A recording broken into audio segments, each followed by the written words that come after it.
Como todos ustedes saben, la filosofía de la ciencia se ocupa de problemas filosóficos que surgen en la investigación científica. Todos los científicos hacen filosofía sin saberlo. Lo malo es que muchas veces tragan las ideas filosóficas de los filósofos sin examinarlas. Por ejemplo, releyendo el otro día la autobiografía de Heisenberg, cuenta que en su seminario, al que asistió mi maestro Guido Beck, su seminario en Leibniz, Leipzig, había una filósofa y discutían problemas filosóficos, sí, pero la filósofa conocía solamente la filosofía de Kant. Y la filosofía de Kant es, por supuesto, enemiga, sin saberlo, avant la lettre, de la física atómica. ¿Por qué? Porque según Kant solo se podía conocer los fenómenos, las apariencias.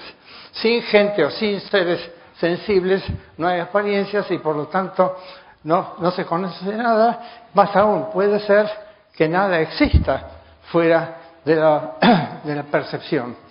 En todo caso, el hecho es que esa filosofía, el fenomenismo, es decir, la idea de que solo hay o solo pueden conocerse los fenómenos, las apariencias, tuvo una enorme influencia sobre la filosofía y la ciencia subsiguiente.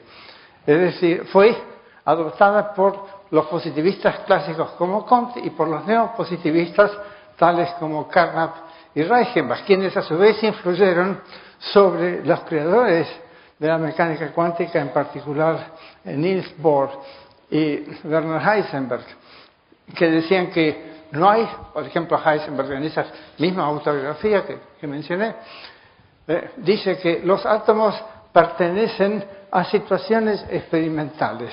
Si no hay experimentos, no hay átomos. Uno piensa enseguida en los pobres átomos del interior del Sol que existen pese a que ahí no se puede aproximar ningún experimentador. Además, si uno examina las ecuaciones básicas de la física cuántica, uno se da cuenta que no hay la menor referencia a observadores, ni siquiera a dispositivos experimentales. En todo caso, me estoy adelantando. Yo quiero tratar muy brevemente sobre tres problemas tomados más o menos al azar. Tres problemas de actualidad, o que siguen siendo de actualidad. ¿Se oye bien? Sí, siguen siendo de actualidad.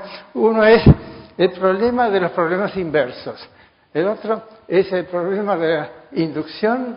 Y el tercero es el problema de las ideas detrás de las mediciones y los experimentos. Mi primera charla ya está publicada, de modo que me estoy plagiando a mí mismo. Es parte de mi libro A la Casa de la Realidad. En cambio, las otras dos todavía no han sido publicadas. ¿Qué es un problema inverso? Empecemos por algunos ejemplos. El Bakeano, que trata de ubicar una res perdida o un fugitivo, ¿qué hace? Busca huellas, por ejemplo, pasto pisado, estiércol, etc. Son indicadores, lo mismo que los historiadores buscan indicadores o huellas dejadas por gente del pasado. ¿Hacen algo parecido los físicos? Sí, desde luego. Cuando Millikan hizo su famoso hermoso experimento para determinar la carga electrónica, él no veía electrones, él veía bolitas de aceite que había cargado con un dispositivo muy sencillo. No sé si ustedes saben que lo que usó fue un vaporizador de peluquería para cargarlas eléctricamente. En todo caso, lo que él veía era eso, eran bolitas.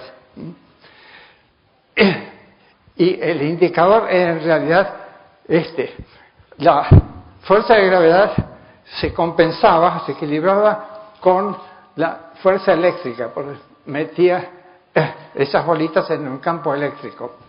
En todo caso, él no hubiera podido jamás ver los electrones. Cuando un especialista en rayos cósmicos o en física de partículas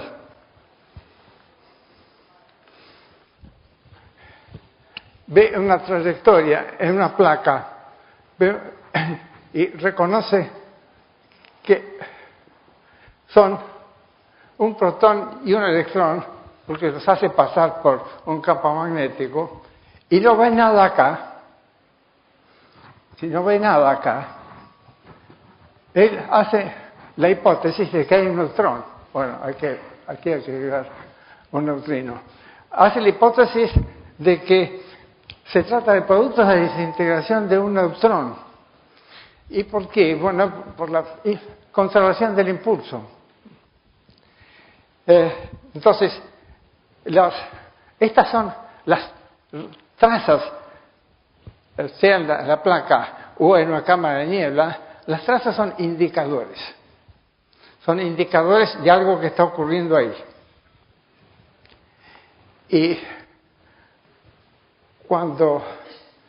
Bueno, entonces, la teoría clásica del test de la contrastación empírica dice lo siguiente. Dice que una teoría o una hipótesis T se deduce un teorema, una consecuencia lógica, la que a su vez se contrasta con un dato. Bueno, esto rara vez ocurre en física o en química. Hay un paso intermedio.